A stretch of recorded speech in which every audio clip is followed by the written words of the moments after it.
Hey guys, I know it's been a while since my last YouTube video, but I know I made a video a while back about my experience visiting China in April, specifically around COVID requirements, entry forms, all that stuff. And I had gotten a lot of questions about the visa application process. But for me, when I went, I actually had a 10-year visa that was still valid from way back when. So I didn't need to reapply, and I didn't really remember what the process was like back then, so I couldn't really speak to it.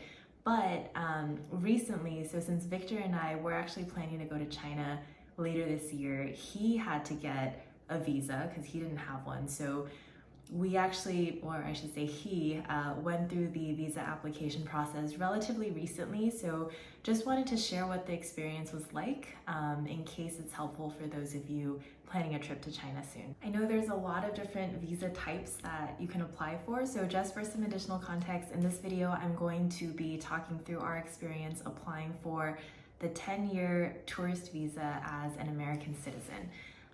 We actually also made the decision to go through an agency instead of going to the China consulate ourselves.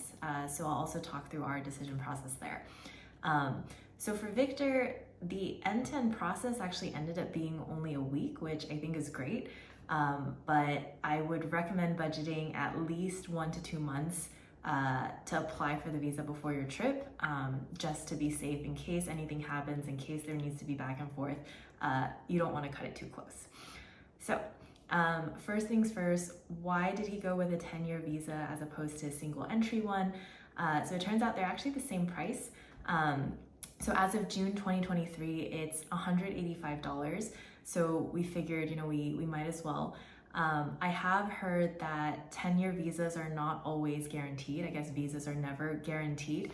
But so it is possible that they might grant you a visa for a shorter amount of time if they decide, you maybe don't qualify for a 10-year visa for whatever reason. So again, we figured it wouldn't hurt to try. We'll apply for a 10-year. If he doesn't get it, they might downgrade him to a single entry or maybe a shorter time period. So that's why we did that. Next is sorry, I have my screen open here to make sure I cover everything. So next is the application process itself. So it's a pretty lengthy online application that you can access through, I'll put the website here.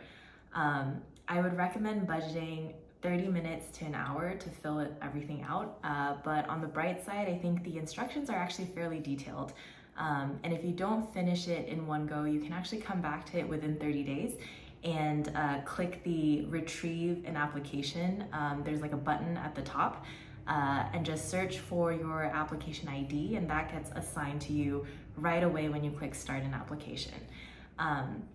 If you did want to prep a little before starting the online application, there are some specific documents that they will ask for. So I pulled this from the embassy website.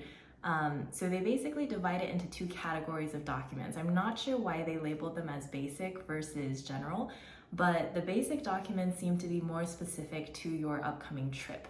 And the general documents are things like passports, old visas, stuff like that. You will also need to prep a headshot photo that you will upload to this online application. Digital copies are actually totally fine now. So I just took a photo of Victor on my phone, and then I used Apple's magic touch thing to select his face, and I pasted that on a white background, and it ended up working totally fine. If you have a white wall, that would obviously be much easier.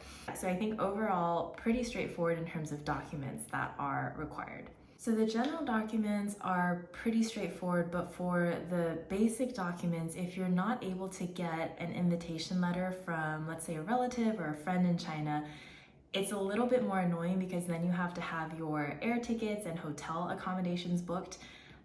We went the invitation letter route because we are actually visiting my family later this year. And we did this visa application 6 months in advance of our trip. So it was a little early to kind of lock down flights and hotels.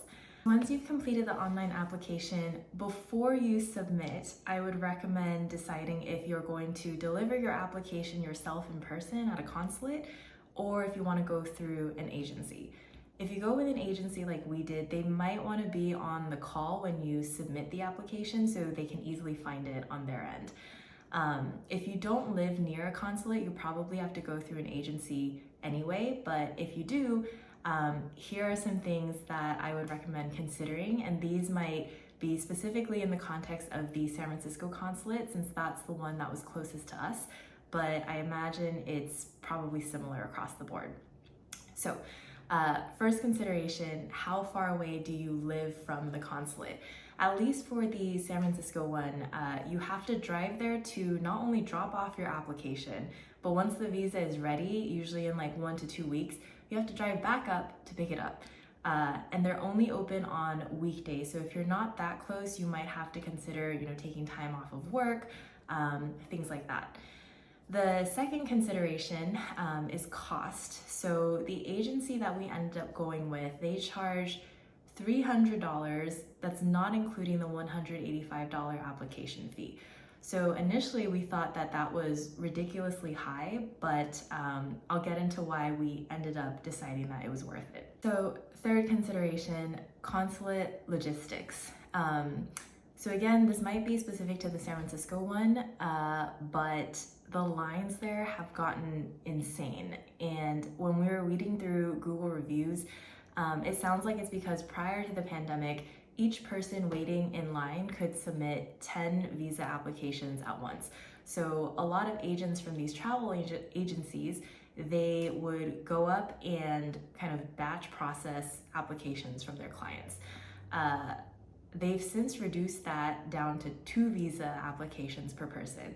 So the lines there are much longer now, and they only see a certain number of people per day. It was either 50 or 100, I can't quite remember.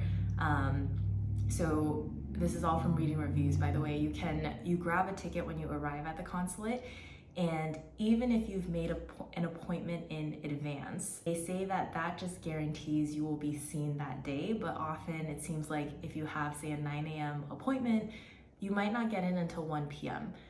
So there's potentially also a lot of time spent waiting in line, and some people were saying they would drive up at like 2 to 3 a.m. just to camp out to make sure that they could get in that day. And we definitely didn't want to do that. The last consideration, so the fourth consideration, is around, I'm going to call it application confidence. So you'll notice this when you start the application, but let's just say that they ask for a lot of information.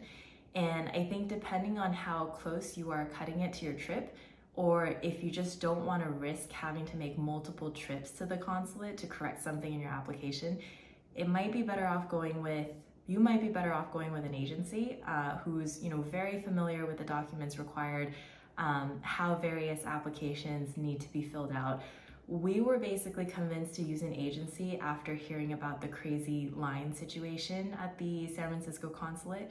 But when the agent was reviewing Victor's application, she actually caught 3 to 4 mistakes that he was thankfully able to proactively fix before submitting his application.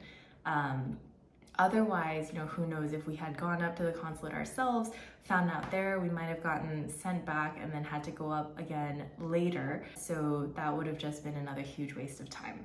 So those were the main considerations, and in hindsight, we thought the $300 was totally worth it because we would have had to take at least, or he would have had to take at least 2 days off of work, and that's like bare minimum, not factoring in case anything like went wrong with the application, if we forgot to fill out something. And his visa ended up being ready in less than a week, so I think very smooth process overall, and he was able to actually get approved for the 10-year visa, which was great. Hope this video is helpful. I think, again, the application itself is pretty straightforward if you are aware of the documents that they'll ask for. So it's really about, I would say, just budgeting some time to like sit down and go through the whole thing. For us, I think the biggest thing was deciding whether to use an agency or go to the consulate ourselves. But again, we thought the agency was 100% worth it. I would highly recommend, especially if you live in the Bay Area and are not super close to SF and you don't want to make at least 2 trips up there. But yeah, let us know if you have any questions in the comments below, and we'll do our best to answer. Thanks so much for watching. Bye.